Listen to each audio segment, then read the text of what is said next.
Hey y'all, it's Cassie. Welcome back to Sermons for a Revolution. Each week I answer questions about how to heal yourself so that together we can heal the world. This week's question is from someone who asked how they can sharpen their intuition. So I love this topic. I love talking about intuition. I think it's the way to God, the way to the gut. And the question is really asking, how do you live by the wisdom of the goddess within, with that still small voice for God, that voice that knows exactly what to do and exactly what to say in every given situation.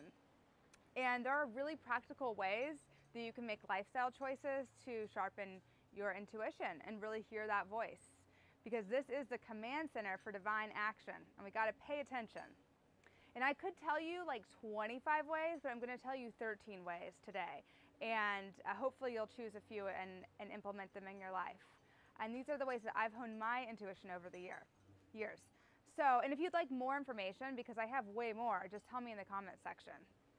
Contrary to popular belief, the intuition isn't just something that some people have and some people aren't really good at. It's something that you actually hone. It's something that you take time to sharpen in your own life. And it takes practice and it takes lifestyle choices to follow it consistently and to differentiate between fear and truth. If we do not start to live entirely by our intuition, the world will continue to fall apart and we will experience the entire destruction of mankind. So the stakes are kind of high that we actually start doing this. And our collective anxiety is going to remain the same until we start sharpening these skills. So it's really worth taking on these ways of sharpening your intuition. It really will bring you peace of mind, and the peace does begin inside your mind. If you want peace on earth, we've got to start with peace in here. So 13 ways to sharpen your intuition. Number one, I'm going to start with the one that nobody wants to hear. If you have a problem with drugs or alcohol, you need to address it. Just seek help, reach out your hand, and there are lots of ways that you can get help right now. There's free 12-step programs. I'm a huge fan of them. Been involved with 12-step programs since I was 20 years old, and I'm about to be 33. And if you can find solution-based meetings, that's great. Drug and alcohol abuse increases anxiety, depression, and destroys your intuition. Abusing substances cuts us off from the truth of who we are, and we really need the truth of who you are right now. We need you. The peace on earth cannot happen without you. So we're going to do number two, which is another one nobody wants to hear, but we're just going to get it out of the way because it's so important. Quit eating sugar. Just get it out of your life. You've got to cut out the sugar. And shit that doesn't need sugar in it has sugar in it. Like everything has sugar in it, and that is not like some weird coincidence. We are being addicted strategically. I don't mean to be a conspiracy theorist, but it does not serve any system of patriarchy for us to amplify our intuition. And there is sugar in literally almost every food in the grocery store. What your intuition serves is the good of mankind and the future of the human race, not the patriarchy, not the government. It's going to serve the people. Number three, meditate every single day. Don't miss a day. Just meditate every day. Meditation ain't loosey-goosey. It's not riding a bike. It's not lying by the pool and breathing for a couple minutes. Most forms of yoga are not meditation. Meditating is being very still and training your mind by focusing on one thing. Okay? So, and there are tons of places that offer free meditation right now. You can go to Shambhala Buddhist community, which is really great. That's where I had my first formal meditation lesson, like many, many years ago, and I still remember some things that they taught me. Many Christian churches now have meditation nights. You can watch my free video, and I'll teach you how to meditate in 1 minute a day. And it's a really quick lesson, and it's so easy to meditate, but just at least start with 1 minute a day. Without meditation, we will not achieve the soundness of mind and the heart that it takes to be the fierce revolutionaries that we came here to be. So you've got to get in there and just meditate, no matter what it takes. We've all got time for 1 minute a day. Number four, each morning, this is also going to trigger some people, but I got to tell you, each morning drop to your knees and pray that God or the goddess or the universe, whatever it is, whatever name you want to call it, uses your eyes, your ears, your mouth, your nose, your hands, your feet, and most importantly, your mind all day. Start the day like that. Start the day on your knees.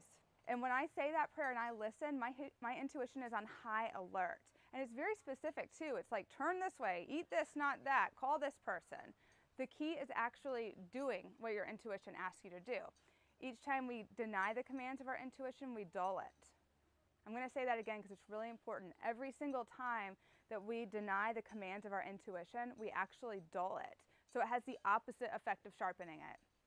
Jesus is one example of an enlightened master who was on earth. And he was an enlightened master because he gave himself entirely to the intuitional voice for God within. That's why he was an enlightened master. He was just able to completely follow this voice. He's just like you and me, only he didn't doubt that intuitional thought, even though it didn't make sense and even though it pissed a lot of fucking people off. Number 5, when you get mad, realize it's because somewhere along the line, early on, you chose not to follow your intuition. Now, I definitely get resentful. I mean, I get angry and I snap at my husband and I get peeved out at people that I love and people that just annoy me. And I have to use a process that I've been using for 10 years to achieve forgiveness. And it always involves looking at the moment that I decided not to listen to my intuition. There's always a moment when I decided not to listen to that voice. Number 6, get enough sleep, but don't obsess about getting enough sleep. So in the first couple of years of starting my spiritual practice, I started grad school. And I was getting like approximately 2 hours of sleep on a good night. And then I'd wake up and I'd like meditate and pray and do all my stuff, self-examination. And I couldn't figure out why I was feeling fearful and hysterical, really, all the time. And even though I was doing all the stuff, I was doing all the stuff, I was trying to be of service. And one of my spiritual teachers pointed out that if you don't get enough sleep, it doesn't matter how much you meditate, you're still gonna feel crazy. So get enough sleep. Because sleep deprivation leads to distorted thinking, bad decisions, and I don't know if this is true for you, but for me, weird exhaustion-induced crushes on people I normally wouldn't be that into otherwise. I don't know what that's about. That said, losing a few hours a night here or there is not a problem.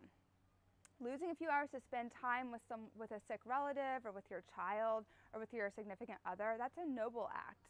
So don't spend the rest of the day, don't get mad at them for you're staying up late. Just in those cases, when you wake up in the morning, rely on the power of God to guide you for the rest of the day, to keep you awake and connected and alert. Just rely entirely on the power of God. And just get enough sleep as soon as possible. Number 7, do morning pages. Some of you might know what morning pages are. Julia Cameron introduced this concept in her book, The Artist's Way. This practice completely changed my life, so I'm going to tell you just how it works. Get a notebook and a pen. That's number 1. Put it by your bed. Every day, when you wake up in the morning, just brain dump 3 pages. Take the pen to the paper and just write. It doesn't matter if you have to say, I want coffee, I want coffee, I want coffee. Just write for 3 full pages and don't stop. And a little trick, if 3 pages sounds intimidating, is just get a little notebook. Start with that, okay? It's a little cheat, but it totally works, okay? And I will tell you what, like doing morning pages is why I'm married who I'm married. It's like, it completely changed my life in really concrete ways. So thank you, Julia Cameron. Thank you, morning pages. Thank you, intuitional musculature. Number 8, do your best to tell the truth in every single situation. Now, this is a tricky one because fibbing, stretching the truth, and lying by omission hurts us emotionally and distorts our thinking. And it manufactures feelings of guilt, and guilt begets anger. And yet, we do it all the time.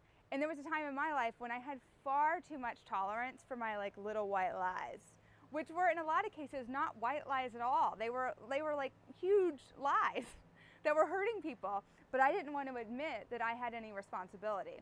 So I had to teach myself how to tell the truth. So what I did was I would catch myself lying, one time to my boyfriend's mother, and often for justifiable reasons, and then I would have to go back and tell the truth. So I went back and told this woman the truth. It was one of the most embarrassing moments of my life. And then another time, when I was early in my graduate days at Columbia, I'd realized I'd lied on my application to get in. And I had just uprooted my life and moved 2,000 miles to start this graduate school. I'd taken out a huge loan for this graduate school. And it was approximately 100% sure that I was going to be kicked out if they found out that I'd lied on my admissions sample. But I had recently decided that living at peace in my own head and hearing my intuitional voice was the most important thing to me. So you know what I had to do? I confessed to a professor that I had lied on my application. And I completely expected her to walk me over to the admissions office and for them to like give me the drop kick out of there. And all she did was laugh her ass off at me. She laughed and laughed, and I ended up graduating with a degree from that program, and I ended up teaching there. And I got to do all that without this secret fear that they were going to find me out. And that peace of mind was so worth that embarrassing moment of telling my professor that I lied. In every situation you can, tell the truth. And when you figure out that you're lying, go back and tell the truth. It's okay. Mark Twain said, if you tell the truth, you don't have to remember anything. You want a clear mind. We tell the truth so that we don't have to think about whether we're telling the truth. Just hone that muscle. Number 9, keep your word. If you find you are unable to keep your word, honor your word as soon as possible by letting the person know as soon as you know that you won't be able to keep your word. You won't be doing what you said you do or what they expected you to do. This one is huge for me. Acknowledging what you were expected to do or what you said you'd do, it really changed, and acknowledging how it impacted them and how that changed something for them. And telling them what I'm going to do to change in the future so that this doesn't happen again. That really changed my life because, I got pretty far in my spiritual practice. I hate to say how far, without even knowing how important this was. So this is really a new tool in my toolkit, and it's completely transformed my ability to trust myself and that voice within. Because when I say I'm going to do something, I know I'm going to do it now. And if I don't do it, I know I'm going to honor it and find out some way to do it in the future, even if I can't do it right when I said I would. Number 10, drink lots of water, preferably using a filter that removes fluoride. Dehydration can induce feelings of anxiety. And here's the creepy ass part. Evidence shows that all the fluoride in our water is dosed with doubles the risk of hypothyroidism. And the thyroid gland regulates the endocrine system, and symptoms of hypothyroid also include anxiety and depression and brain fog, all of which inhibits your intuitive thought. There is no good health reason that our drinking supply should be dosed with fluoride. In fact, it doesn't protect our health, it destroys it. And we should all be very skeptical of the toxicity in our water sources because what may be affected is our ability to think well and peacefully. So drink lots of water and filter that shit. Number 11. Experiment with your intuition. If you get a still small intuitive thought, follow it. Even if it doesn't make sense to your logical brain. This is like high level shit, but I know you can do it. Even if other people think it's really weird or wacky or out there, just test it out anyway. And start with small intuitional thoughts. It doesn't have to be like buying $1 million property somewhere. It can be just, I have a strange thought that I should call John right now. So pick up the phone and call John and figure out like what's going on with John. What are you waiting for? Fucking call John right now.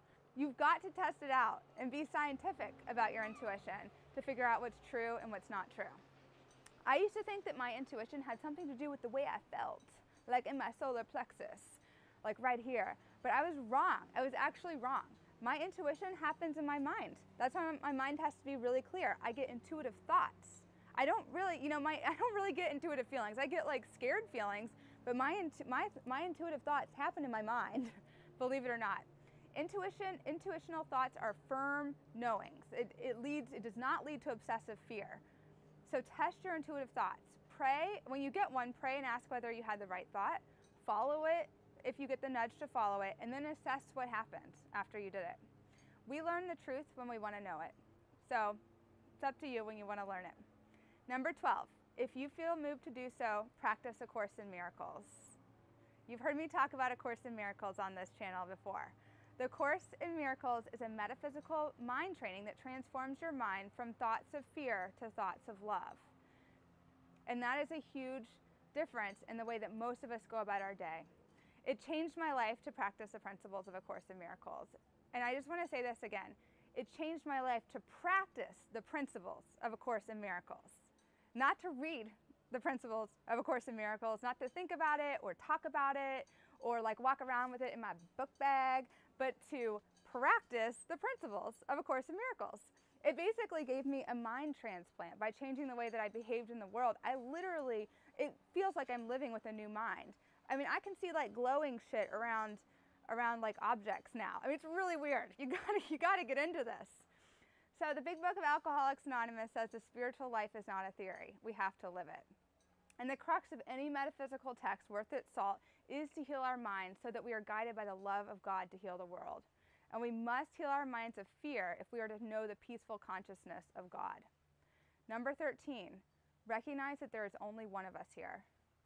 According to A Course in Miracles, on a metaphysical level, there is no such thing as you and me. We're exactly the same on a metaphysical level. So the polluted water that children have been drinking in Flint, Michigan has polluted our own souls.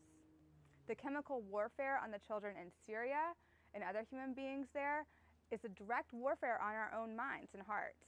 Our health and joy is inextricably connected to the happiness of others. If you recognize this, you will be really in touch with your intuition. Martin Luther King said, "Injustice anywhere is a threat to justice everywhere." Injustice anywhere is a threat to justice everywhere. He said, "We are caught in an inescapable network of mutuality, tied in a single garment of destiny. What affects one directly affects all indirectly." So it's affecting us that those children are drinking bad water in Flint, Michigan. We're all connected. And once we care about others as much as we care about ourselves, guided by true love of humanity and not love masquerading as codependency and all this other shit we've got going on right now, the human race will return to its natural state of love and joy. Until then, the children will starve to death every 4 seconds, and elderly and depressed people will die alone, and we will suffer from plagues of mass murder and collective panic. And I don't mean to get super depressive right now, but this is the facts. These are the facts of our world. It's up to us to save the world. Just like Wonder Woman, we must fully grasp the catastrophic forces of evil and war and take personal responsibility for obliterating it. It's our job to obliterate it with the indestructible power of love. That's on us. You see, we don't hone our intuition to make a sale or to get a guy, though certainly those are some of the benefits of it, I can attest. We sharpen our intuition because we can serve best when we are telepathically engaged with one another. So your spiritual experiment for this week is to choose one of these 13 tips. Just choose one of them, one of these practices, and do it. And when you've done it, come and tell us on the comments which one you're choosing. And then when you've done it, tell us.